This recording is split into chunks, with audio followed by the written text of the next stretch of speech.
No início do século XIX, o Brasil enfrentava uma epidemia de varíola, doença infecciosa causada por um vírus que desde a antiguidade aparecia em surtos, matando milhões de pessoas pelo mundo. Em nosso país, a varíola já havia dizimado tribos indígenas inteiras, mas a doença também chegaria até a família real portuguesa, matando vários de seus membros, entre eles o irmão mais velho de Dom Pedro I. Era preciso buscar uma solução urgente, a mesma que já vinha sendo utilizada na Europa com sucesso: a vacinação. Olá, amigos da história! O problema aí era a longa viagem pelo mar para trazer essa vacina ou os insumos para produzir o imunizante aqui no Brasil. Foi aí que resolveram enviar crianças brasileiras para a Europa, crianças escravizadas, usadas como cobaias. Em Portugal, elas seriam vacinadas e, quando voltassem, a imunização ocorreria por meio de um método chamado de braço em braço.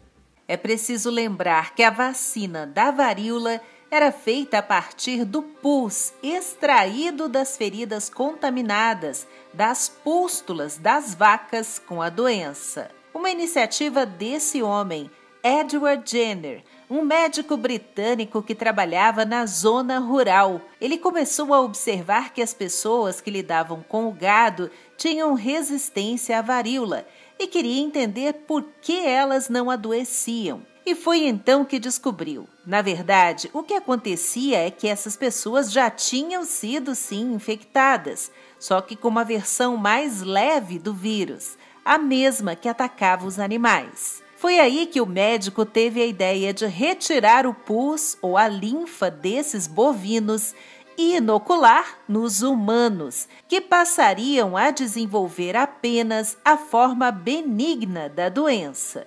E assim estava inventada a vacina em 1796. No início, as pessoas vacinadas deveriam voltar depois de uma semana para que fosse retirado um pouco da secreção da ferida do braço delas, causada pela vacina no local da aplicação. O material coletado então era usado para produzir mais vacinas para mais gente, e assim por diante. Mas para que essa técnica chegasse ao Brasil, a vacina teve que ser transportada no braço das pessoas, de crianças pretas escravizadas.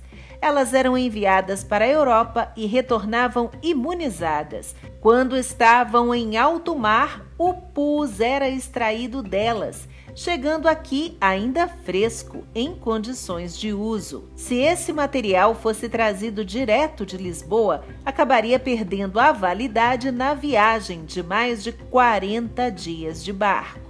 De acordo com o escritor e pesquisador Paulo Resutti, autor de vários livros sobre a história não contada do Brasil, colônia e império, foram comerciantes baianos que decidiram importar o pus vacínico da Europa. Primeiro enviaram 7 meninas e meninos pretos como cobaias para trazer a vacina de Lisboa para a Bahia.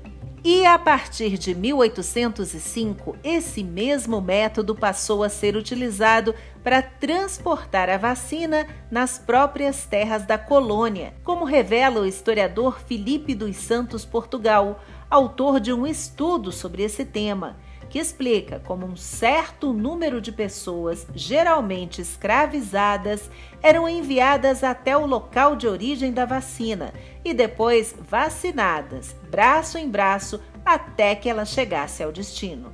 Além disso, os donos de escravos tinham interesse em vacinar, já que o tráfico negreiro era um dos maiores disseminadores da varíola. Imunizados, os cativos não morriam da doença e aí não davam prejuízo. Mas quando a primeira vacina chegou ao Brasil, quem disse que o povo queria tomar? A população estava desconfiada daquela novidade. Acreditavam que quem fosse imunizado pegaria a doença dos bichos e até que ficariam com cara de bovino, avacalhado. Afinal, não era à toa que a palavra vacina vinha de vaca, no latim. Acontece que mesmo 200 anos atrás, o príncipe regente Dom João já era a favor da vacina. Ele havia perdido um irmão, uma irmã e um cunhado por causa da doença. Além disso, o filho dele, Francisco Antônio, também morreu de varíola aos 6 anos de idade.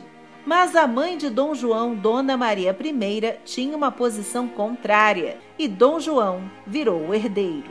Foi Dom João que criou, por exemplo, a Junta Vacínica para promover a vacinação em massa na corte do Rio de Janeiro e levar o imunizante para outras províncias. Como podemos conferir nesse ofício, manda Sua Majestade o Imperador remeter ao vice-presidente da província de Minas Gerais 12 pares de lâminas com pus vacínico do melhor possível, a fim de ser aplicado convenientemente em benefício dos habitantes da dita província, que se acham ameaçados do terrível contágio das bexigas.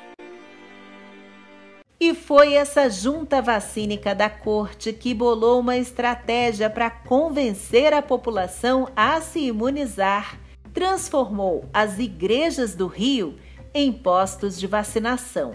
O povo então passou a acreditar que aquilo era uma coisa de Deus, então era bom. Daí que aos domingos 2 médicos vacinavam os fiéis na hora da missa. Só que essa vacina era obrigatória, com fiscalização do Estado e poder de polícia. O risco de morte por varíola era maior para os bebês. Entre os sobreviventes, as sequelas mais comuns eram muitas cicatrizes na pele e cegueira. Com as campanhas de imunização, em 1980, a doença foi considerada erradicada no mundo. Se você gostou desse vídeo, por favor, deixe o seu like e considere se inscrever no canal para acompanhar as novidades. E até a próxima, com uma história a mais.